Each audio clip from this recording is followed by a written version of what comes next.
I'm a bit mind blown right now. Hold on, let me find my language. Okay. I came across Google's NotebookLM when I was taking an online AI course, and the instructor was telling us about it. And he said, feed any document or PDF or anything to it, and it will generate a podcast by itself. So today I wanted to try feeding it my resume and see what comes out of it. Okay. So this is NotebookLM. If you Google NotebookLM, you'll get to this. Let's create a new notebook. Okay, so it's asking me to upload document. I'm just going to upload my latest resume. Okay, it's starting to analyze it. That was fast. Under Studio, you'll see now we have the audio. You don't really have to customize anything. If you want, you can. I'm just gonna go with the default, which would be a deep dive conversation with two hosts in English talking about my career experience and my resume. So this may take a few minutes. No need to stick around. Okay, let's go somewhere else. Coffee time. Coffee time. Wait. Empty potato chips. My stress eating. Stressing over how fast I'll be replaced by AI because they're so good. Anyways, it's done. You'll see here now I have an audio of around 25 minutes that was generated based solely on my resume. How long was the resume? How many pages? It's 2 pages. Oh, 25 minutes on 2 pages? 25 minutes, yeah. It's a deep dive. I have moved it to a transcripted version just so you can look at the transcript while listening to it. Let's start from the very beginning and see how good this thing is. Okay, so today we're doing something a little bit different. It had the human filler words in there. Right? Today, so we're doing something different. Already impressed. So let's just jump right in. Starting with her most recent role. Okay. So she's been, since October 2022, a lead product manager in the digital. So for you, what does leading a cross-functional team like that typically entail for a product leader? Yeah, I mean, leading a team of both engineers and designers requires a pretty specific blend of skills, right? It's not just about, assigning tasks and managing deadlines. It's about fostering a shared understanding of the product vision. And so I can't already use this for my interview. A lot of times I get asked questions like, what do you think makes a good product manager? All I was able to do up until this point was to name an example of, yes, I lead a team of engineers and designers, but why does it matter? I could not have said this better. So I was wondering now, if you take this transcript and you put it into ChatGPT, can you easily then build a really short pitch about yourself as well, like an elevator pitch even? So I did attempt to use ChatGPT for a lot of my resume writing and interview prep in the past. What I can say, seeing what we've seen so far, right? This is a lot better tool to help with your interview, at least, than ChatGPT, because the results I've been able to get from ChatGPT so far, it was very standardized and templated. Again, I've worked for 7-8 years and I have a 2-page resume. I've got a bunch of skills, interests, and everything on my resume to show who I am outside of my work and my career. So on my resume, I had things like I'm volunteering to be a mentor for aspiring product managers and aspiring CPAs. I work as a TA, a teaching assistant at University of Toronto.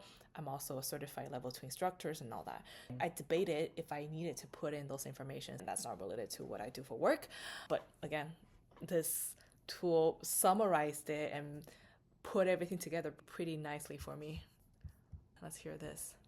those diverse activities demonstrate a well-rounded personality with a commitment to giving back, fostering learning, and pursuing those personal interests with dedication. The teaching experience in particular highlights her ability to articulate complex concepts clearly and guide others in their learning. Like in the past, whenever, and this happened very rarely, whenever interviewer asked me about my teaching assistant experience, all I could say was, yes, I'm passionate about learning and teaching, and this is how I spent my free time, right? Now this tool helps me tie everything back together and say, yes, this teaching experience highlights my ability to articulate complex concepts. And this is a core skill I need to have as a product manager. So I'm taking this to my interview prep for sure. All right, lastly, let's look at how they summarize me as a person. By closely examining these concrete examples from Emma's career, I think you can see how strategic career choices, a consistent focus on delivering measurable value, and a proactive approach to continuous learning can really contribute to a successful and impactful professional journey. Okay. I used to be a CPA working in accounting fields. When I first started looking for product manager roles, one tough question I kept getting was, why should I hire you as a product manager? Why are you switching roles so frequently? Are you thinking about your career strategically? And what's the reason behind these moves? So I think, again, this tool helps put all these pieces together and say, there is a strategy, there is strategic thinking behind all the career choices I made, which was a consistent focus on delivering measurable value. So thanks for joining us today. Yeah, this was fun. On the deep dive. Yeah, thanks for having me. And we'll see you next time. Sounds good. Bye. What do you think? Why did you do it in the first place? Because my thought about these things was like, what's the point of really this podcast? AI things? Because it's like, sure, it's cool tech, but it's like, well...